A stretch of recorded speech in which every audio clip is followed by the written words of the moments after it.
반갑습니다. 인사 나누실까요? 무슨 일을 할 때요? 앞에서 밑자리를 잘 깔아놨으니까 그 다음은 알아서 하라고 얘기하잖아요. 저는 항상 이 법회를 볼 때 세계 유일의 성가 사부합창단 앞에서 밑자리를 깔아줘가지고 제가 이제는 아주 부담이 없습니다. 성가대 박수 한번 주시죠.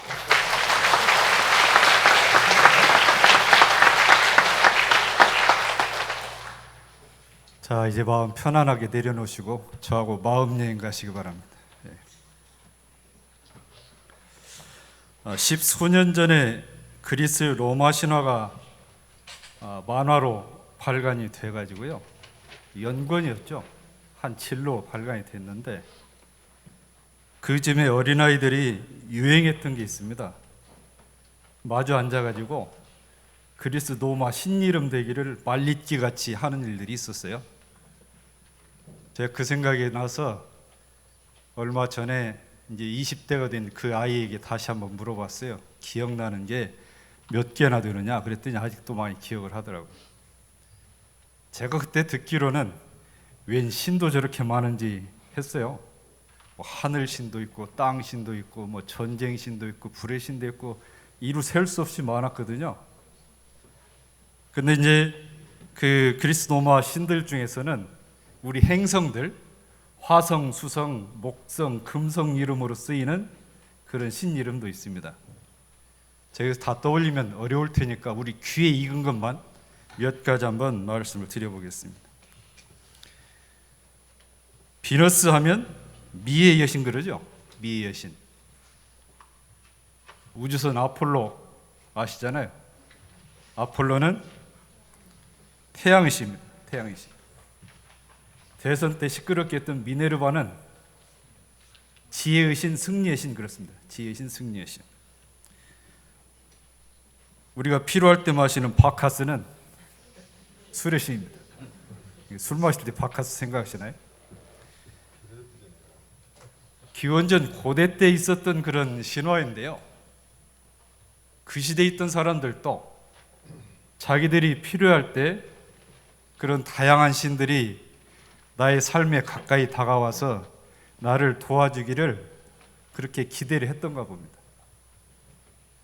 절에 가면요, 부처님을 모신 대웅전 외에 여러 전각이 있죠.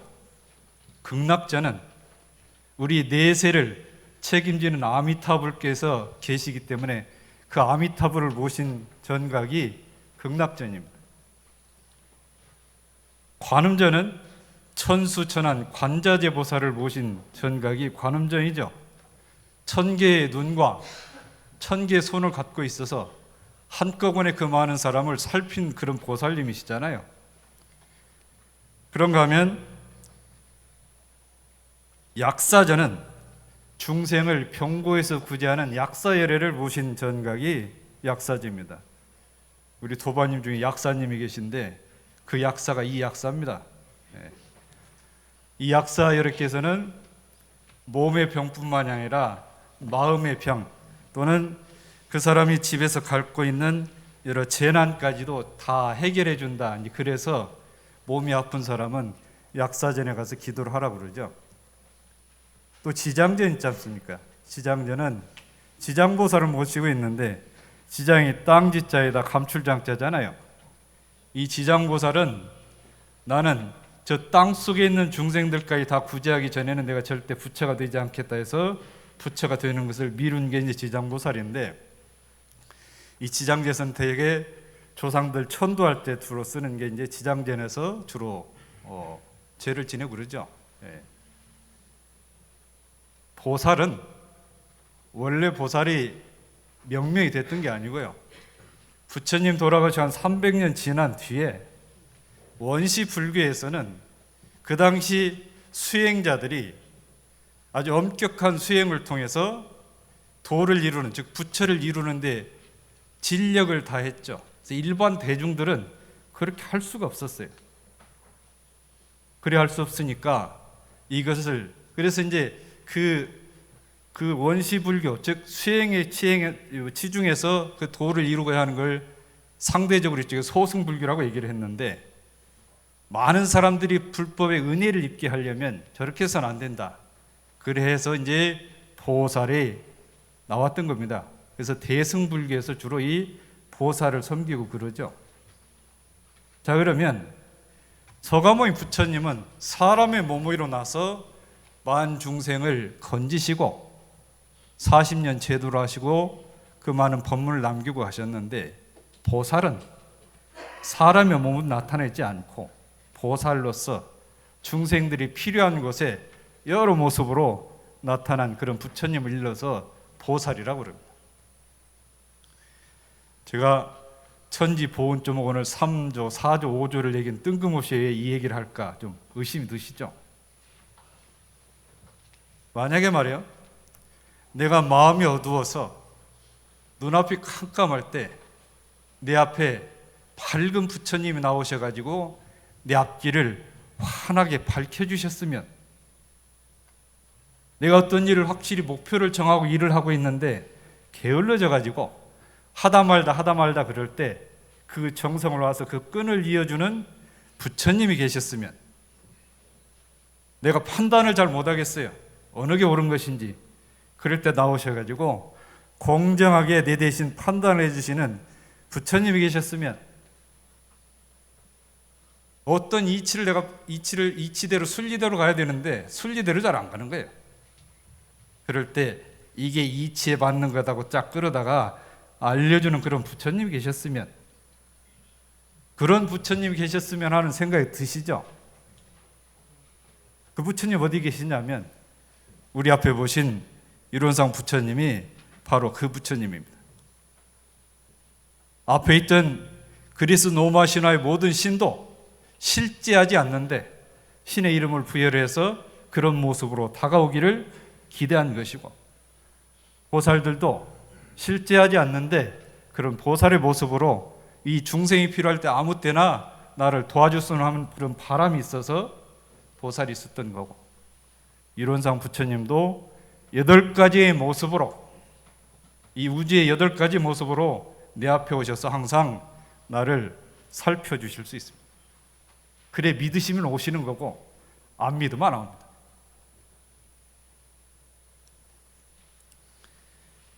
오늘은 이제 천지보훈의 조목 3조, 4조, 5조로 말씀을 드리겠습니다. 자, 세 번째는 천지의 지극히 공정한 도를 채받아서 만사를 작용할 때 원근 친소와 희로엘에게 끌리지 아니하고 오직 중도를 잡을 것이요 그랬습니다. 하늘에서 비가 내릴 때요, 어느 지역은 예뻐서 좋게 내려주고 어느 지역은 마음에 안 들어서 몽땅 내려주고 하는 비는 없습니다. 비는 차별을 하지 않고 비를 내리죠.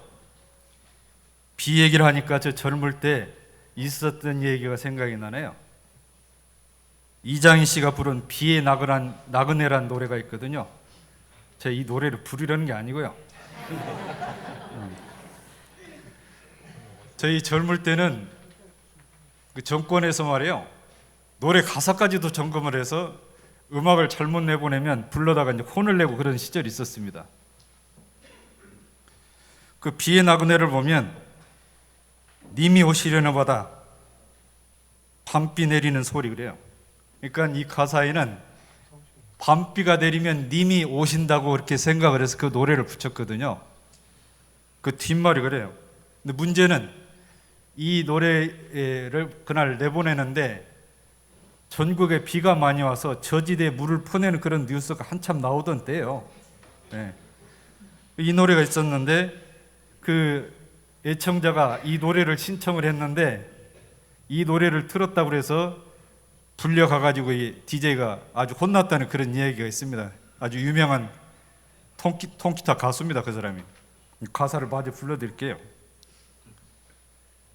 이 밤비가 내리면 자기 애인이 온다고 생각을 하니까 뭐라고 하는 줄 아세요? 기억나세요? 네. 내려라 밤비야, 내님 오시게 내려라, 주룩주룩 내려라, 밤새도록 내려라.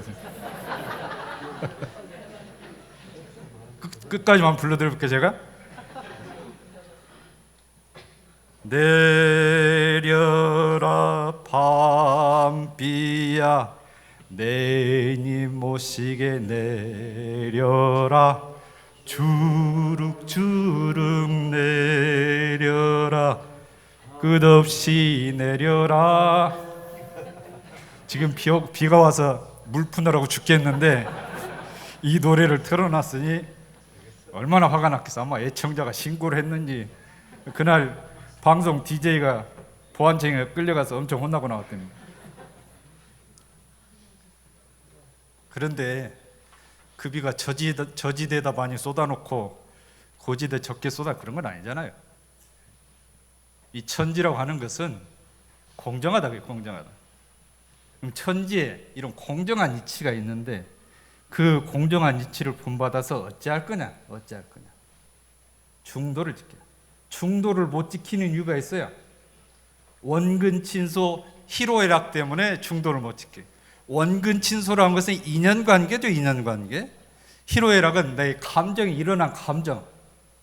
저 사람이 나하고 가깝고 친하면 잘해주고 나하고 멀고 소원하면 못해주고 아주 화가 나고 뭐 슬프면 못해주고 기쁘고 즐거우면 잘해주고 이런 거는 이게 장애가 돼서 중도를 못 지킨단 말이에요. 공정한 자리를 못 지킨다 그 말씀이잖아요. 정산종사께서 공정한 도에 대해서 공은 뭐냐 하면 천지가 어느 한 물건만을 위한 것이 아니고 일체 만물을 공유한다 했을 때 그것이 바로 공이다 그랬어요. 공이다. 하나가 아니고 일체 만유를 공유하는 거다. 그러면 정은 뭐냐 하면 각자 자기가 하는 바에 따라서 원근 친속 없이 그대로 응해주는 것이 정이다 이렇게 정산종사께서 말씀을 하셨어요. 대법원에 가면요 정의의 여신상이 있습니다. 한 손에는 저울을 들고 있고 한 손에는 법전을 들고 있죠. 저울은 뭐를 의미하냐면 다툼을 공정하게 하겠다라는 그런 의미가 담겨 있고 법전은 정해진 법에 충실하게 재판한다 그런 뜻을 담고 있습니다. 우리나라 대법에는 그런 여신상이 동상으로 서 있는데 다른 나라는 법원에 가면 눈을 긴 띠로 가리고 있거나 안대로 가리고 있는 그런 동상도 있답니다. 그만큼 공정하게 하겠다, 끌리는 마음으로 하지 않고 공정하겠다 그런 의미를 담고 있겠죠. 영화 배심원들에서 주심을 맡은 부장판사가 하는 말이 있습니다. 법이라고 하는 것은 사람을 함부로 처벌하지 못하게 하려고 처벌 기준을 세운 것이 바로 법이다 그랬어요. 법이다. 그런 기준을 갖고 나름 공정하게 재판을 기해오던 이 부장판사가 마지막에 자기 습성대로 자기가 알고 있는 대로 판단을 하려고 하는데 이 배심원들이 여러 토의 끝에 바른 방향을 제시를 해주니까 그걸 받아들이잖아요. 그런 내용이 이제 영화 배심원들의 얘기가 있는데 요즘 이제 검찰총장을 새로 임명하신다니까 그 선배들이 이제 자리를 벗어나야 되나 봐요. 그런 뉴스가 많이 나오는데 후배 검찰총장이 나오면 제일 반가워하는 데가 있답니다. 어딘 줄 아세요? 로펌이래요. 로펌. 전관예우를 한다잖아요. 전관예우. 대법원 판사가 변호사가 돼가지고 사건을 가지고 오면 후배 판사가 판결할 때 영향을 받는다 그 얘기잖아요. 검사장 출신이 변호사로서 사건 수임을 맡아서 가지고 오면 후배 검사가 영향을 받는다. 그래서 이제 전관예우란 말이 있어요. 저 실제 있는 줄 모르겠어요. 근데 뉴스에 많이 나오니까 저는 그런 줄만 알고 있습니다. 결국은 대법원의 공평 저울을 들고 법전을 들고 있는 이 모습이 있음에도 불구하고 가장 공정을 기해할 재판부나 검찰이 그걸 바로 하지 못하는 경우가 있다. 그래서 정산종사께서 하신 법문이 있어요. 세상에 삼심이 있다. 물론 행정소송은 2심제로 가지만 보통 지방법원, 고법, 대법 이렇게 하잖아요. 3심제도가 있는데 아무리 법에 맞게 하고 공정하게 한다 해도 틀림이 있을 수가 있는데 진리의 재판은 역시 3심이 있는데 이거는 인과에 의한 공정한 재판이기 때문에 조금도 틀림이 없다. 1심은 뭐냐? 양심 재판이다. 양심 재판. 2심은 대중 재판이다. 3심은 진리가 하는 재판이다. 그렇습니다. 진리가 하는 재판. 가장 절대 공정한 인과 재판이 진리 재판이다 그런 얘기예요. 자, 그런데 그러면 이 공정한 판단을 해야 되는 것이 꼭 법관들만 하는 일은 아니죠. 우리가 일상에 살아가면서도 이 공정한 판단을 해야 될 때가 있습니다. 전에 말씀드렸듯이 이게 나의 인연의 원근 친소에 끌린다거나 내가 지금 일어난 감정 때문에 바른 판단을 못한다면 그게 중도를 이룰 수가 없다는 얘기죠. 제가 이 근처에 90년대생이 온다라는 책을 좀 봤거든요. 그 책에 보니까 이 90년대생들은 지금 20대들이죠. 여기 90년대생 계신데 20대들은 이 공정하지 못한 것을 제일 못마땅해한답니다. 못마땅해한대요. 예전에 이제 서울에 있는 모 여고에서 아버지가 근무하는 학교에 쌍둥이 자녀가 문과, 이과 1등을 해가지고 시끄러운 적이 있잖아요. 그래가지고 이제는 부모가 교사로 근무하고 있는 학교에는 자녀를 못 가게 하는 그런 제도를 도입한다라고 얘기를 하는데 고려시대, 조선시대 때도 가까운 친척끼리는 관청에 근무하지 못하게 했답니다. 그게 상피제래요. 상피제. 서로 상자 피할 피자에서 상피제라는 게 조선시대, 고려시대도 있었답니다. 근데 문제는 부모가 교사인 그 학교에 자녀가 다닌 데서 전부 다 그런 일이 일어나는 건 아니잖아요.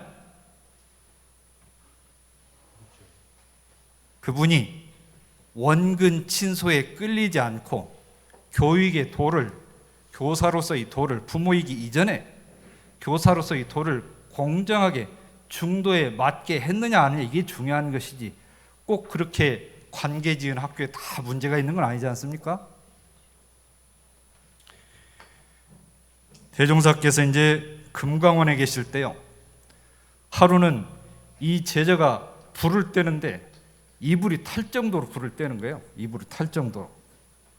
그 제자가 전9일인데 대종사께서 9일이 오너라, 너 왜 이렇게 이불이 탈 정도로 불을 떼냐 그랬더니 한 달에 150포씩 장작을 떼기로 공사에서 정했대요. 그래서 하루에 무조건 5포씩 넣었다는 거예요. 5포씩. 야 이놈아, 추울 때는 좀 더 넣고 안 추울 때는 좀 덜 넣고 해야지 150포 나누기 30 해가지고 매일 5포씩 넣으면 어떻겠냐 이놈아. 너 나를 미워하냐? 그랬대. 움찔할 거 아니에요. 네가 나를 미워하지 않는 줄은 안다.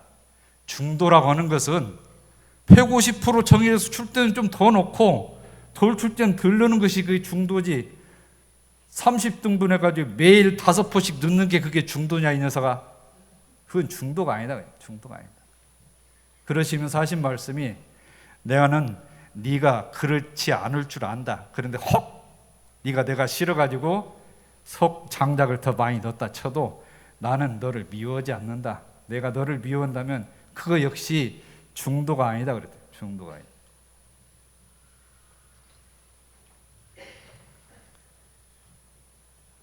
법률가든 평범한 사람이든 이 중도를 지키려면 허공 같은 마음을 찾아야 돼요. 허공 같은 마음. 마음이 텅 비워지면 마음이 밝아져서 바른 판단을 해요. 마음이 밝아지면 신령하게 밝게 알잖아요. 밝게 알아요. 마음을 비우시라. 마음 비우시라. 정산종사께서 말씀을 하셨어요. 해와 달은 허공을 통해서 밝게 비치는데 인과는, 사람이 지어서 받는 인과는 텅 빈 진리를 통해서 밝게 공정하게 나타난다. 그러니까 지극히 빌수록 밝은 것이고 지극히 밝기 때문에 영영하게 통한다 그랬어요. 영영하게 통한다. 자, 이제 네 번째 사조입니다. 천지 순리 자연한 도를 채받아서 만사를 작용할 때 합리와 불합리를 분석해서 합리는 취하고 불합리는 버릴 것이요. 순리라는 게 뭐죠?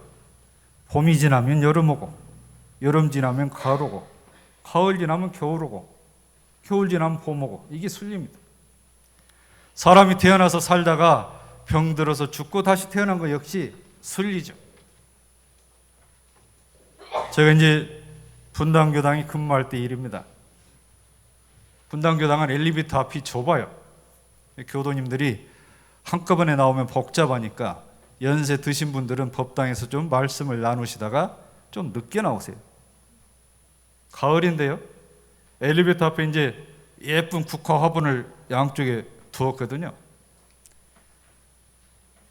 연세 드신 할머니 교도님 세 분이 엘리베이터 앞에 문이 이렇게 열렸다 닫혔다 몇 번 하는데도 안 타세요. 제가 이제 엘리베이터 타셔야죠. 그랬더니 화분을 가리키면서 저 꽃들이 꼭 우리가 쏘 그러는 거예요. 그 제가 이제 국화꽃 좋죠. 그랬더니 뭐라고 하시냐면 그 가에 시들은 몇 송이가 있었어요. 국화 화분에 이 시들은 꽃을 가리키면서 이것들이 꼭 우리가 쏘 그러는 거예요. 우리가 쏘. 되게 뜨끔하더라고요. 그냥 웃는 얘기를 했겠죠. 평생 생사를 연말하신 분들이 그 꽃 보고 저게 내 처지 같다 그러겠어요?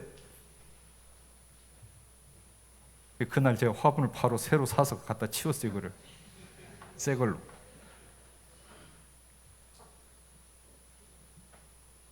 그런들이 그런 걸 봐도 흔들림이 없는 것은 그 순리가 그렇다는 걸 알기 때문에 그러잖아요. 순리가 그렇다. 꽃이 평생 시들지 않는 꽃이 있어요. 무슨 꽃이죠? 조화잖아요. 조화. 근데 우리가 이 불단에 매 조화만 놓을 수는 없잖아요. 때가 되면 시든 거예요. 때가 되면 시든 것이 그게 순리 자연한 거다. 그게 순리 자연한 거. 이치에 합당한 것, 그것을 합리라고 그런 거예요. 이치에 합당하지 않은 것을 불합리라고 그런 거죠. 그죠? 그렇습니다. 속담에요. 까치가 높은 곳에 집을 지면 그 해에는 큰 바람이 없답니다. 대신에 까치가 낮은 바람에 집을 지면 그 해에 태풍이 온대요. 중국 본초강국에도 같은 이야기가 있어요. 까치는 내년 바람을 예측을 해가지고 집을 짓는데 바람이 많을 것을 예상할 때는 낮은 곳에 집을 짓는다는 거예요. 까치도 순리를 아는 거잖아요. 까치도 순리를 아는 거예요. 천지는 자연스러운 그 자체입니다. 천지라고 하는 것은 자연스러운 거예요. 자연스럽다는 것은 순리이기 때문에 자연스럽다고 그러는 거예요. 도덕경에 보면 상선약수란 말이 있어요. 상선약수. 지극한 선은, 지극히 높은 선은 만약약자죠. 지극히 높은 상선은 물과 같다 했어요. 물과. 우리 본문에 그랬잖아요. 본문에 한 마음이 선하면 모든 선이 이에 따라서 일어난다고 그랬잖아요. 물은 바위를 만나면 피해서 가는 게 아니라 비껴서 가는 거예요. 비껴서.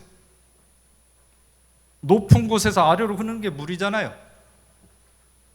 순리라고 하는 것은 바로 그런 걸 말해요. 여기 정산종사께서 합리와 불합리를 말씀을 하시기를 합리는 될 일이고 불합리는 안 될 일이다. 그래서 합리는 옳은 것이고 순리에 맞기 때문에 자연스럽다고 하는 것이죠. 합리는 자리이타, 서로 이익이 되는 거예요. 자리이타가 되고 상생이 되는 걸로 가는 것이 바로 합리입니다. 불합리는 거슬리는 거죠. 거슬리는 거예요. 거꾸로 가는 거예요. 거꾸로. 그렇기 때문에 부자연스럽고 결국은 자리타해. 나는 이익을 보고 저 사람 손해보고 그런 상극의 관계로 판단하는 것이 바로 이제 불합니다. 그러면 순리자연한 이치를 따라서 만사를 할 때 합리적으로 사는 것은 어떤 걸 이룰까? 저희 어릴 때요, 사과 주산지 하면 대구였습니다. 실과 시험에 나왔어요. 사과 주산지 대구. 그런데 지구온난화로 인해서 사과 주산지가 지금 북상을 하잖아요. 지금 40년, 50년이 지났는데 사과 주산지는 대구 하고 우기면 그것은 순리 자연한 게 아니에요. 순리 자연한 게 아니에요. 요즘은 오징어뼈가 어디에 떠 있죠? 서해안에 떠 있어요. 서해안. 오징어는 어디서 주로 나죠? 아직도 동해안에서 나나요? 서해안에서 나. 저 동해안 그러시네. 오징어는 서해안에서 나요. 지금은 서해안에서 나는데 과거에 동해안에서 났다고 오징어는 아직도 동해안에서 난다고 우기면 그것은 불합리한 거예요. 그거는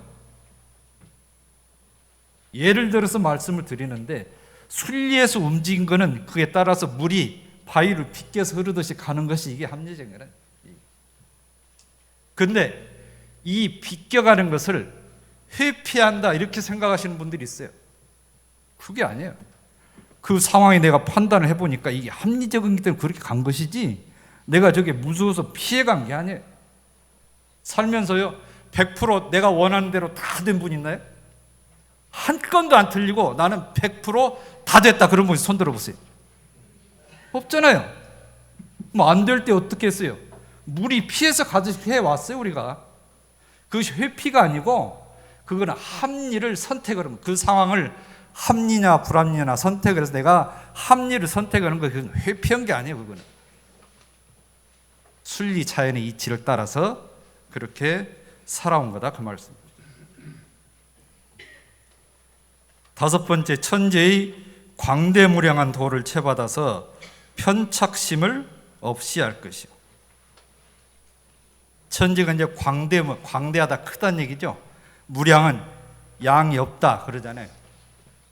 무량하다 그런데 우리가 가늠할 수 있는 천지가 어디까지일까요? 알 수가 없잖아요. 우리가 답답할 때 가는 데가 있죠. 어디죠? 바다로 가잖아요. 바다로. 배 타고 섬 하나 보이지 않는 망망대해로 가면 가슴이 뻥 뚫리죠. 그러잖아요. 뻥 뚫려요. 그러면 이게 뭐죠? 나한테 원래 그런 마음이 있는데 이 환경에 오니까 뚫리는 것은 원래 있던 마음이에요. 그런 마음이. 그런데 나를 이 지붕 아래 내 마음을 가둬놓고 그 마음을 쓰고 있는 거예요. 지붕 안에. 이 지붕 아래에 있는 세상이 나의 마음 세상이라고 판단하기 때문에 그러니까 편착심이 생겨요. 편착심.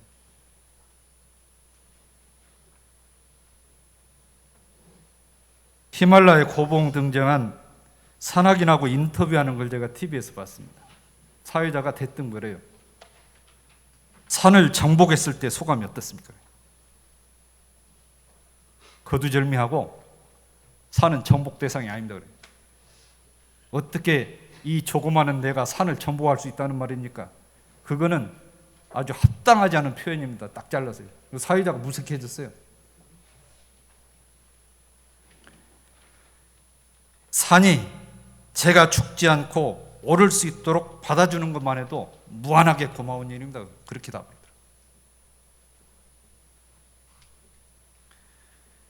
자연은요, 천지 자연은 선행자뿐 아니라 악행자도 받아줍니다. 이 천지 자연은 선한 사람뿐 아니라 악한 사람도 다 받아줘요. 같이 잘 살고 있잖아요. 그죠? 안 그런가요? 다 살고 있어요. 그래서 천지 자연이 광대 무량하다고 그럽니다. 광대 무량하다. 대종사께서 법문했어요. 이 세상에 크고 작은 산이 많이 있는데 가장 크고 깊은 나무가 많은 산에 수많은 짐승이 의지하고 산다고 그랬어요. 크고 작은 냇물이 곳곳마다 흐르지만 그 중에 넓고 큰 바다에 수많은 고기가 의지하고 사는 것과 같이 덕이 많고 자비가 너른 인물이라야 수많은 중생이 몸과 마음을 의지해서 다 같이 안락한 생활을 한다 그랬습니다. 우리가 이제 광대무량한 얘기를 할 때 빗대서는 얘기가 있죠. 사람 키하고 몸뚱이 갖고 얘기했잖아요. 광대, 키가 크다. 무량은 뭐죠? 덩치가 크다. 그러면서 하는 얘기가 있죠. 키가 큰 사람이 마음을 작겠어요. 키는 멀대같이 커가지고 속은 저 모양이라고 그러잖아요. 속은 저 모양이라고. 키가 작은 사람이 마음을 크게 쓰면 뭐라고 그래요? 키는 작은데 신법은 호걸이다. 신법은 호걸이다. 왜 그러죠? 키하고 몸뚱이, 몸무게에 문제가 있나요? 키 큰 사람은 다 마음이 크고 몸뚱이가 큰 사람은 마음이 다 크나요? 키가 작은 사람 마음이 작고 몸뚱이가 작은 사람 마음이 작나요? 그건 아니잖아요. 천지가 광대무량하듯이 내 마음도 원래는 광대무량하다. 크고 크다. 그럼 뭐 때문에 한쪽으로 기우는 마음, 편착심이 생기냐? 분별하고 집착하는 마음 때문에 생겨요. 내가 단정해서 이거다. 단정하고 거기에 붙들려 있는 생각 때문에 편착심이 생기는 거예요. 기울 편자예요. 기울 편, 붙을 착자예요.